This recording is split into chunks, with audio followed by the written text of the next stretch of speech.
Machine learning బేసిక్స్‌లో supervised, unsupervised learning ఉంటుంది. Supervise ఏందంటే మనం మోడల్‌కి టీచ్ చేసి ఆన్సర్స్ ఇస్తాం.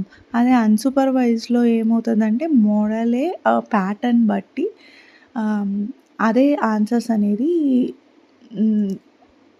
అంటే క్రియేట్ చేస్తుంది. మనమేమి ఇవ్వక్కర్లేదు. సో, సూపర్వైజ్డ్ లెర్నింగ్‌లో 2 టైప్స్ ఉంటాయి. Classification, regression. రిగ్రెషన్‌లో ఏందంటే రిగ్రెషన్‌లో మనము లీనియర్ మోడల్స్ యూజ్ చేస్తాం. ఆల్గోరిథమ్స్ ఉంటాయి గదా! దాంట్లో linear regression, logistic regression. Linear regression అంటే మనం ప్రెడిక్ట్ చేస్తాం. ఇది నంబర్ ఫార్మ్‌లో ఉంటుంది. హౌస్ ప్రైసెస్ ప్రెడిక్ట్ చేయడం అలాంటివి. సో, లాజిస్టిక్ రిగ్రెషన్ ఏందంటే ఇప్పుడు ఈమెయిల్స్ ఉన్నాయి. సెగ్రిగేట్ చేయడం. అది ఏది అంటే అది స్పామ్ ఈమెయిల్స్ ఒక సైడు, నాన్ స్పామ్ ఒక సైడు అలాగా కేటగిరీ ప్రెడిక్ట్ చేయడం ఇది. సో, తర్వాత క్లాసిఫికేషన్ అనేది ట్రీ బేస్డ్ డెసిషన్ ట్రీస్ ఉంటుంది. సో, ఈ క్లాసిఫికేషన్ అంటే స్పామ్ డిటెక్షను, ఇమేజ్ రికగ్నైజేషన్ ఇవన్నీ క్లాసిఫికేషన్ అంటే.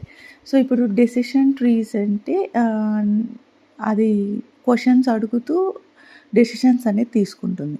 ఇప్పుడు ఏజ్ గ్రేటర్ దాన్ 30 అయితే యెస్. అప్పుడు సాలరీ గ్రేటర్ దాన్ 50,000 అని చూస్తుంది. సో, దాన్ని బట్టి ఇతను ప్రోడక్ట్ కొంటాడా లేదా అనేది డెసిషన్ తీసుకుంటుంది అది. సో, ఇప్పుడు అన్‌సూపర్వైజ్డ్ లెర్నింగ్ అంటే దాంట్లో అసోసియేషన్ ఉంటుంది, క్లస్టరింగ్ ఉంటుంది. 2 టైప్స్. సో, అసోసియేషన్ ఏందంటే ఒక టాస్క్ బట్టి డిపెండెంట్ ఇంకో టాస్క్ చేస్తుందా లేదా అసోసియేట్ అవ్వడం. So, people who buy sunglasses వాళ్ళు సన్ గ్లాసెస్ కొనని వాళ్ళు సన్ స్క్రీన్ కూడా కొనొచ్చు. సో, ఇలాగ ప్రిడిక్షన్స్ చేస్తుంది. సో, క్లస్టరింగ్ అనేది ఫ్రాడ్ డిటెక్షన్స్‌లో యూజ్ చేస్తారు. ఇప్పుడు మీకు ఈజీగా అర్థం అవ్వడానికి పెర్ఫార్మన్స్ బట్టి స్టూడెంట్స్‌ని గ్రూప్స్‌గా డివైడ్ చేశారు. సో, అది ఎగ్జాంపుల్ లైక్ క్లస్టరింగ్‌లో అనేది. సో, మీకు ఇంకా ఇన్ డీటెయిల్ సూపర్వైజ్డ్ లెర్నింగ్ అంటే ఏంటి? దాంట్లో టైప్స్ ఏమేం మోడల్స్ యూజ్ చేశాము. సో, అన్‌సూపర్వైజ్డ్ లెర్నింగ్ అంటే ఏంటి?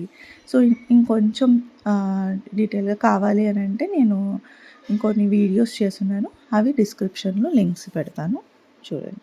Thank you.